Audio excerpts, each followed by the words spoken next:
Brent Whitaker looked at me and didn't bother lowering his voice. "You don't belong in this room."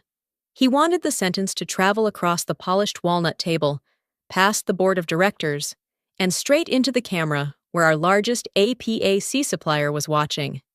He continued, "Laura, this level of negotiation is above your pay grade. Why don't you step out and let the adults run the room?" A few executives shifted uncomfortably. No one challenged him. No one said my name. "Before we continue, I need to turn on the heater. It's getting really cold at night." "And what about you? What's the temperature where you are right now? And if you're still here with me, please leave your lucky number as a greeting between us. I'm Laura Price, Senior Director of Strategic Supply Architecture. I built nearly half of our Asia sourcing network from scratch: continuity clauses, backup mills, escalation channels that kept shipments moving when typhoons shut down ports." Brent, our newly appointed EVP of Global Procurement, inherited his authority faster than he earned it. Slide decks were his battlefield. Consolidation was his religion. I closed my laptop with deliberate calm. No defense, no visible reaction. Public humiliation only works if you perform it back. Brent straightened his cufflinks and turned toward the screen. "I'll personally renegotiate our master agreement with Kai Industrial," he announced. "We're eliminating inefficiencies. As if a supply chain were clutter, he could sweep into one tidy contract." On the wall-sized monitor sat Ren Kai, founder and chairman of Kai Industrial Group, the man whose factories carried nearly a third of our textile volume. He didn't blink. Brent launched into his presentation, confident, loud, certain the room belonged to him. I folded my hands and looked directly at Ren Kai. Then I spoke in precise, fluent Mandarin, not small talk, not courtesy. "A clarification of authorization under our existing framework." Ren Kai paused. Then he shifted to cool, deliberate English. "Mr. Whitaker is not authorized under our agreement." The call ended. Brent forced a laugh. Cultural misunderstanding. But that wasn't culture. That was consequence. What just happened was only the beginning. The next part of the story contains some fictional elements and uses AI to clarify the message and enhance the emotional experience. If you empathize, I greatly appreciate it. If not, I hope you have a peaceful evening and a good night's sleep. The email from Ren Kai arrived before noon. Precise and devastating. What Brent had dismissed as a cultural misunderstanding was now formal notice termination under Clause 14.3, immediate effect. 240-day lockout. Binding arbitration in Hong Kong. No dramatic language. Just clean legal execution. Within hours. 31% of our APAC supply chain stopped moving. Containers sat at port. Production schedules froze. The architecture I had spent 8 years reinforcing had just been severed at its central joint. Brent stood in the operations war room, calling it temporary turbulence. He said it with the confidence of someone who had never handled a midnight reroute when a factory flooded or a shipment failed customs. "We'll stabilize," he insisted. "This gives us leverage." I watched the sourcing dashboard bleed red across 3 regions and realized he still believed this was negotiation theater. It wasn't. It was structural collapse triggered exactly as the clause was designed to function. The injustice was no longer personal humiliation. It was systemic damage. I pulled the archived agreement and reread the continuity provisions I had written after our last near breach years ago. The language was airtight. Unauthorized delegate. Automatic termination. No discretionary grace period. Strategic clarity settled in where frustration had been. The clause wasn't punishment, it was insurance. And insurance only activates when someone crashes the car. Then the second blow landed. 2 secondary textile suppliers withdrew preemptively, citing risk reassessment. They moved before we could respond. Brent hadn't just lost one anchor partner. He had destabilized the ecosystem. Pressure doesn't arrive all at once. It accumulates in quiet increments until the room feels smaller. By the 3rd day after Ren Kai's termination notice, the first retailer warning landed in my inbox. Subject line, urgent supply, risk. The message was blunt: restore fulfillment within 14 days or we initiate breach review. No greeting, No cushioning language. Just a clock starting to tick. Finance reported our stock had dropped 9% before lunch. Investor calls were moved up. Forecast models shifted from red to darker red. Brent called it market overreaction. I called it predictable math. He cornered me outside the executive conference room that afternoon. Jaw tight. "You weaponized paperwork," he said under his breath. As if I'd staged a coup instead of drafted a clause years ago. "I built risk containment," I replied evenly. "The clause activates when authority is ignored." His expression flickered between anger and disbelief. He still thought this was about ego. It wasn't. It was about governance. An internal audit concluded what I already knew, in the original framework agreement and every downstream extension. My name was listed as the sole authorized negotiator, recognized by Kai Industrial. The continuity rider required formal notice before any delegate change. Brent had never filed one. He had walked into negotiation, assuming title outranked documentation, as that reality circulated through legal and compliance. The atmosphere shifted. Meetings grew shorter. Voices grew sharper. Control wasn't loud. It was procedural. Then the next escalation hit. Kai Industrial issued a trade compliance bulletin through the Southern China Textile Association. One sentence. Translated and stamped our company engaged in unauthorized representation and was considered non-compliant for future procurement dealings. It wasn't just termination anymore. It was reputational containment spreading across an entire region. Brent hadn't just triggered a clause, he had triggered a signal. The real cost surfaced in numbers before anyone admitted it out loud. Within 48 hours of the compliance bulletin, logistics expenses spiked 127%. Emergency air freight replaced sea routes. Spot contracts replaced negotiated volume pricing. Warehouses in California and Rotterdam reported backlog at twice normal capacity because inbound inventory had stalled while outbound commitments remained fixed. The dashboard I had once built to monitor resilience now displayed pure strain. Brent responded the only way he knew how, by escalating noise. He attempted to contact Ren Kai directly, bypassing counsel, leaving 2 messages marked urgent. The reply came through formal channels instead of a call. One sentence. 240 days means 240 days. No hostility, just enforcement. Arbitration posture remained intact. As operational pressure mounted, the board convened an emergency review. Margaret Doyle, our board chair, listened without interrupting as finance presented revised projections and legal outlined exposure. Then she asked, calmly, "Who drafted the clause?" Brent cleared his throat. "She's operational," he said, gesturing toward me as if that explained everything. Margaret didn't look at him. She looked at the documentation. She prevented operational collapse. She corrected. This clause existed because risk existed. The room absorbed that distinction. Meanwhile, warehouse managers were requesting short-term labor expansions to manage delayed shipments. Retail partners were escalating penalty language. The system was not collapsing theatrically. It was constricting methodically. Every decision Brent had framed as modernization now carried a measurable premium.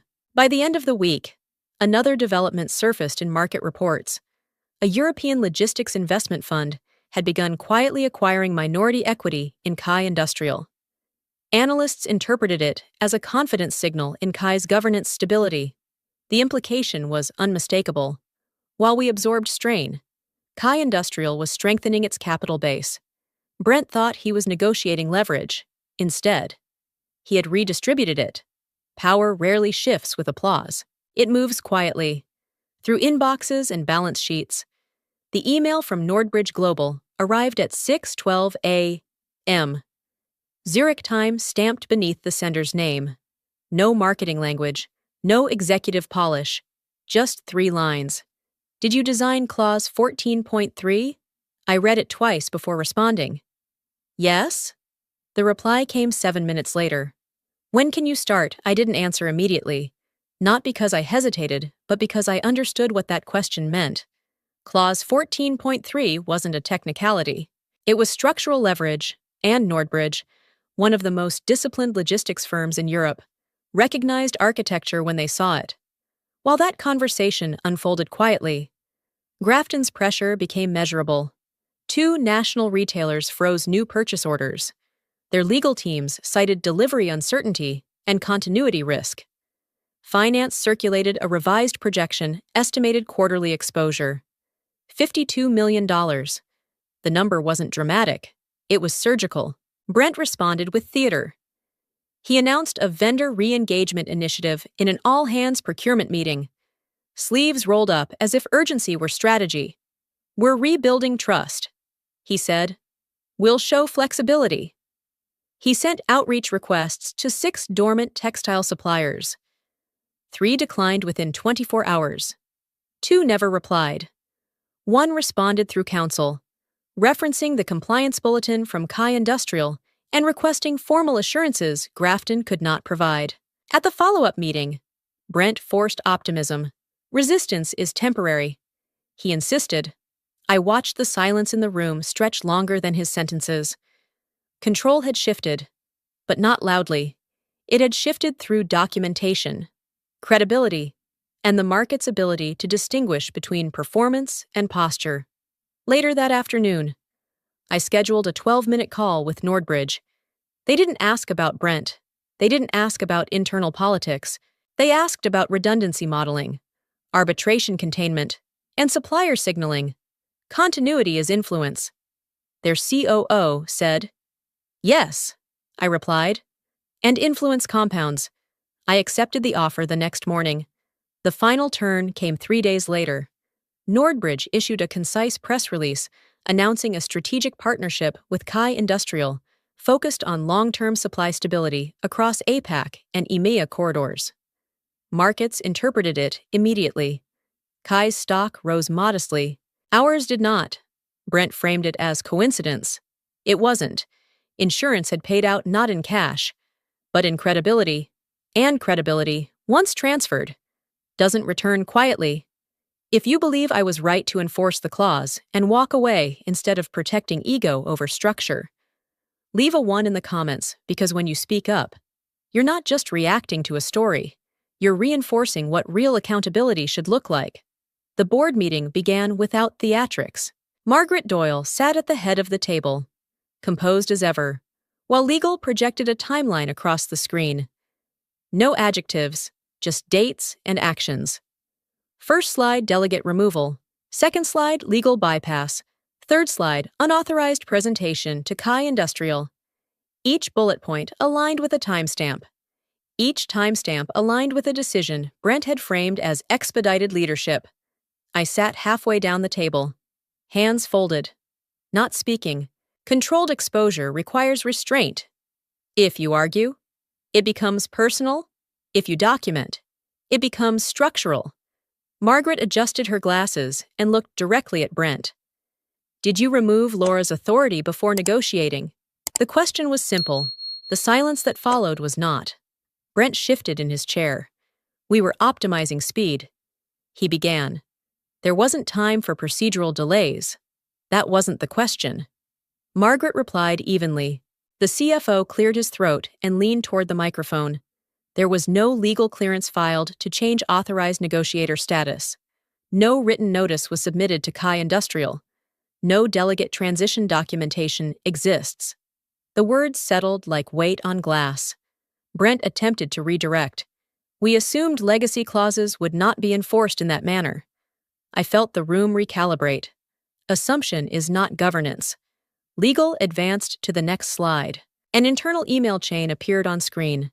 My name in the subject line, dated 2 weeks before the negotiation. The highlighted portion was brief and unmistakable. "Removing authorized delegate status without formal notice will trigger clause 14.3. Recommend written transition before any presentation to Kai Industrial." Margaret turned slowly. "Did you receive this warning?" Brent hesitated. It was one perspective. It was documentation. She corrected. The memo showed red receipts. His included. Controlled exposure is not accusation. It is alignment between record and consequence. No raised voices were necessary. The timeline spoke. As the meeting adjourned, no resolution was announced. None was needed. The narrative had shifted from misunderstanding to documented negligence. Brent had tried to manage optics. Instead, the paper trail managed him. Arbitration did not begin with drama. It began with confirmation. The notice from Hong Kong arrived at 9:14 a.m. formal and procedural. Arbitration under Clause 14.3 was officially open. Binding. Non-negotiable. Structured exactly as the contract required. This wasn't a confrontation. It was a mechanism engaging. Legal distributed the exposure summary within the hour. $21 million in clawbacks. Discount reversals across 3 vendor tiers. Penalty escalators tied to delayed fulfillment windows. The numbers weren't speculative. They were contractual consequences. Brent attempted containment during the executive briefing. Legal should have anticipated this, he said. Voice tight but controlled. We rely on counsel to flag structural risk. Counsel did not flinch. The authority change was never documented. General counsel replied evenly. No formal notice was filed. The contract language is clear. There was no hostility in her tone, only finality. From that moment, the internal dynamic shifted. The CEO, who had previously defended Brent's modernization push, began speaking in measured distances. We'll review internal process gaps, he said during one call. Careful not to assign names. Distance in corporate language is a precursor to isolation. Meanwhile, arbitration scheduling forced precision. Every communication was recorded. Every prior email. Time-stamped. My earlier warning now existed not as an opinion, but as preserved evidence within the arbitration packet. Strategic dominance does not require aggression. It requires alignment between structure and outcome. Clause 14.3 was doing exactly what it had been designed to do: protect continuity from unauthorized disruption. The turning point came during our quarterly earnings call. Analysts had already absorbed the logistics strain and margin compression. Then, one voice cut through the moderated questions. Why was your continuity architect excluded from negotiation authority prior to the breach? The phrase hung in the air: continuity architect. Not director, not manager. Architect. The CEO paused longer than investors prefer. Brent did not speak. That single question reframed the narrative externally. This was no longer turbulence. It was governance failure. Arbitration had begun quietly, but credibility was now shifting publicly. Brent refused to resign. The board had not yet forced the issue, and he interpreted silence as leverage. During internal briefings, he framed the arbitration fallout as temporary misalignment. Externally, the communications team released a polished statement describing the disruption as strategic restructuring within global procurement. The phrase sounded stable, almost visionary. The market disagreed. Our stock continued to fall, shedding incremental points each trading session as analysts recalculated exposure and trust. I watched from a different vantage point. Nordbridge formally announced my appointment as Vice President of Strategic Supply Chains, a PAC to EMEA. The release was restrained, focused on continuity design and cross-regional integration. There were no references to Grafton. There didn't need to be. Within hours, investor commentary shifted. Nordbridge stock edged upward on speculation that its partnership with Kai Industrial would stabilize long-term textile corridors. Confidence, like capital, moves toward predictability. Brent escalated rhetoric internally. They're capitalizing on temporary chaos. He said during one investor call rehearsal, "We'll regain control." The word control lingered, detached from documentation. He still believed narrative could outrun record. The tension sharpened during the next earnings call. Questions circled governance, not margins. The CEO maintained composure. But Brent's answers carried strain. Markets register tone as efficiently as numbers. Then the leak surfaced. An anonymous email forwarded to multiple directors and later to financial journalists contained an attachment, a forwarded thread, dated 3 weeks before the Kai presentation. In it, I had written, "Proceeding without formal delegate notice will activate Clause 14.3. Brent's reply was brief. Understood. We move forward anyway. The timestamp was visible. So was the read receipt. The whistleblower email did not accuse, it documented. Within hours, media framing shifted from restructuring to oversight failure. Investors began asking different questions, not about turbulence, but about judgment. Resistance, once fueled by ego, now had to contend with evidence. Control was no longer a slogan. It was a standard Brent had chosen to ignore. The board convened without press. Without spectacle, arbitration was still active. Stock volatility unresolved. But the whistleblower email had altered the gravity inside the room. Documentation had narrowed interpretation. The discussion lasted under 2 hours. When they returned, Margaret Doyle's tone carried finality. The board has determined that Mr. Whitaker's actions constitute gross negligence in fiduciary oversight. There was no anger in her voice, just governance. Brent's termination was effective immediately. His performance bonus was clawed back under executive risk provisions. Unvested equity was frozen pending arbitration outcomes. The mechanisms he had once dismissed as procedural formalities now defined the boundary of his exit. I did not attend the vote in person. I received confirmation through counsel, even from a distance.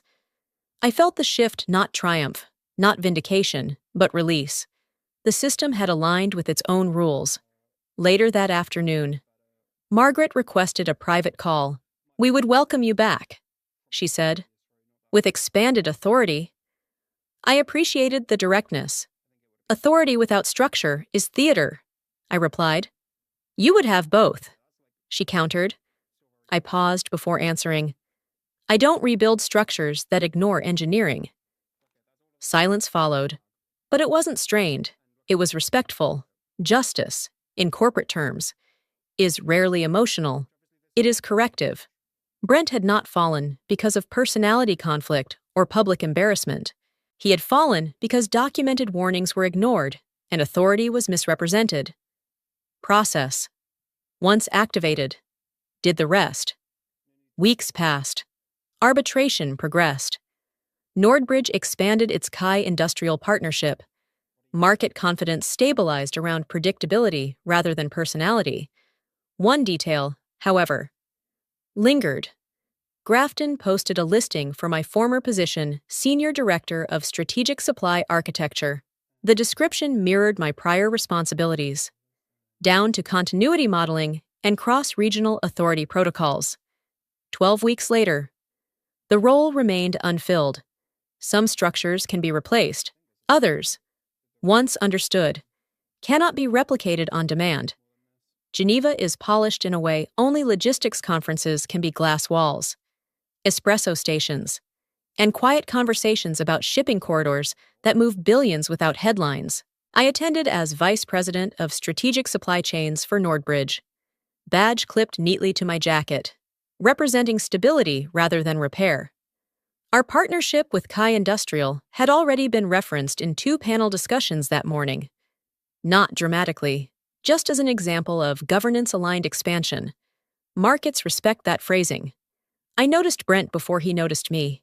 His badge read Pierce Advisory Group, third-tier consultancy, vendor pass, not executive credentials. He stood near a coffee station, rehearsing composure the way he once rehearsed presentations, when our paths crossed. Recognition flickered across his face. He straightened. "Ni hao," he said, attempting Mandarin. The tone was wrong, the cadence misplaced. It wasn't offensive, just inaccurate, for a moment. I considered correcting him. I didn't. His hand tightened around his paper cup, and it slipped. Coffee splashed onto the conference carpet, spreading in a quiet arc that matched the pause between us. He forced a small laugh. "Small world," he muttered. "It is," I replied calmly. There was no hostility left in me. Arbitration had concluded months earlier. Governance had resolved itself. Nordbridge's corridors were expanding predictably across APAC and EMEA. Stability had replaced volatility. Brent searched for something to reclaim footing, an explanation, an accusation, an apology. Instead, I offered one sentence. Structure works when you respect it, not sharp, not loud, just accurate. He nodded as if the words were abstract, not personal. Perhaps they were both. I stepped past him toward the Nordbridge booth, where two analysts were waiting to discuss corridor modeling for the next fiscal year. My work now involved architecture on a broader scale, systems built to absorb pressure before it escalated. There were no raised voices, no victory speeches, only trajectory. As I walked away, I understood something with complete clarity. He didn't lose because I spoke Mandarin.